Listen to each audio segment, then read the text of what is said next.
당신 통장에 있는 돈 지금 이 순간에도 조용히 증발하고 있다. 모르는 사이에 조용히 하지만 확실하게 이건 물가가 올라서가 아니야. 돈의 가치 자체가 녹고 있는 거야. 지금 금값은 한 돈에 65만 원이야. 100년 만에 사상 최고치를 기록했어. 골드만삭스는 이렇게 말했어. 2026년엔 한 돈에 80만 원 간다. 근데 이건 단순히 금값이 오른다는 얘기가 아니야. 세계 경제의 구조가 바뀌고 있다는 신호야. 1971년 닉슨 대통령이 금태 환제를 끝내면서 달러는 금과의 연결을 끊었지. 그날 이후 달러는 실물이 없는 신용화폐가 됐고 그 대신 금은 진짜 가치의 기준으로 남았어. 그 결과 50년 동안 금값은 무려 111배 상승. 1온스 35달러 하던 금이 지금은 2,400달러. 한국식으로 말하면 70년대 한 돈 5,000원짜리가 지금은 65만 원이야. 이건 금이 오른 게 아니라 달러가 약해진 거야. 즉 달러가 111분의 1로 녹은 셈이지. 그럼 왜 지금 다시 폭등이야? 한마디로 달러에 대한 신뢰가 무너지고 있기 때문이야. 미국은 경기 부양이 필요할 때마다 끝없이 돈을 찍어냈어. 특히 코로나 이후엔 그 규모가 상상을 초월했지. 그 결과 전 세계에 돈이 넘쳐나고 달러의 가치는 서서히 녹고 있는 중이야. 그럼 금은 왜 오르냐고? 이건 실질금리 때문이야. 금은 이자를 주지 않지. 그런데도 왜 사람들이 금을 살까? 왜냐면 지금 실질금리가 마이너스거든. 명목금리가 5%라도 물가가 6%, 7%면 실질금리는 마이너스 1%, 마이너스 2%야. 즉 은행에 돈 넣어봐야 손해라는 뜻이지. 그러니 사람들은 현금을 버리고 가치가 안 녹는 자산으로 몰리는 거야. 그게 금이야. 그리고 지금 금값을 끌어올리는 또 하나의 큰 손. 바로 세계 중앙은행들. 중국, 인도, 러시아, 터키, 폴란드 등 전부 금을 사들이고 있어. 그 이유는 간단해. 달러 의존도를 줄이기 위해서야. 특히 중국은 작년에만 225톤을 매입했어. 러시아는 외환 보유고의 절반을 금으로 바꿨지. 이건 단순한 투자 행위가 아니라 탈달러화 전략이야. 이제 각국은 달러 대신 금을 쌓고 있어. 전문가들은 말하지. 금은 이제 새로운 국제 준비 자산으로 부활했다. 근데 여기에 또 불을 붙인 인물이 있어. 바로 트럼프.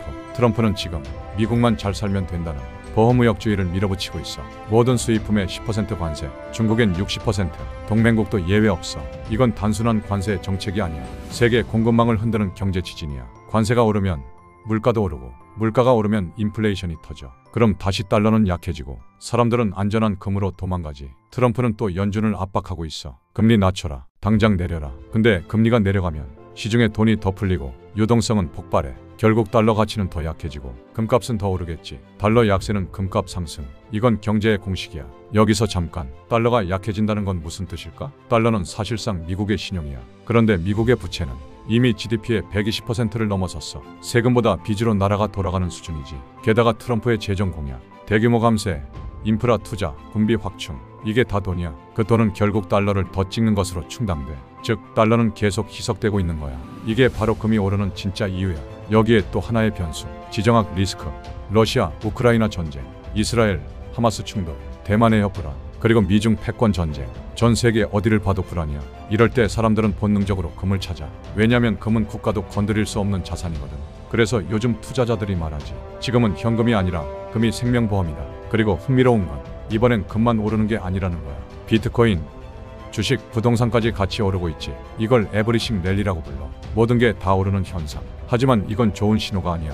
돈이 갈 곳을 잃은 신호야. 모두가 불안하니까 달러든 코인이든 금이든 일단 뭐라도 사두자는 심리야. 즉 이건 시장이 건강해서가 아니라 시스템이 흔들리고 있다는 증거야. 그럼 앞으로는 어떻게 될까? 전문가들은 말해. 이건 시작일 뿐이다. 지금의 금값은 아직 초입이야. 1970년대 오일 쇼크, 2008년 금융위기, 2020년 팬데믹. 이 세 시기마다 공통점이 있어. 달러 약세, 금 폭등. 지금 그 사이클이 다시 돌아오고 있는 거야. 결국 금값 폭등은 투자자들이 돈을 벌려는 게임이 아니라 세계 경제의 경고음이야. 달러 중심의 질서가 흔들리고 새로운 통화 질서가 열리고 있어. 금과 비트코인이 그 자리를 나눠 차지하는 중이지. 이제 질문은 하나야. 당신은 뭘 믿을 건가? 계속 달러에 의존할 건지 아니면 새로운 신뢰의 기준을 준비할 건지. 50년 동안 금은 111배 올랐고 달러는 그만큼 약해졌어. 이건 단순한 그래프가 아니야. 세상의 무게 중심이 이동하는 지도야. 지금 금값 상승은 단순한 숫자가 아니라 시스템 붕괴의 예고음이야. 그리고 그 속에서 신뢰는 조용히 이동 중이야. 달러에서 금으로, 그리고 디지털 자산으로. 그 변화는 이미 시작됐어. 당신의 자산은 어디에 있나? 달러? 현금? 아니면 신뢰의 상징, 금? 댓글로 의견 남겨줘. 구독과 좋아요도 부탁해.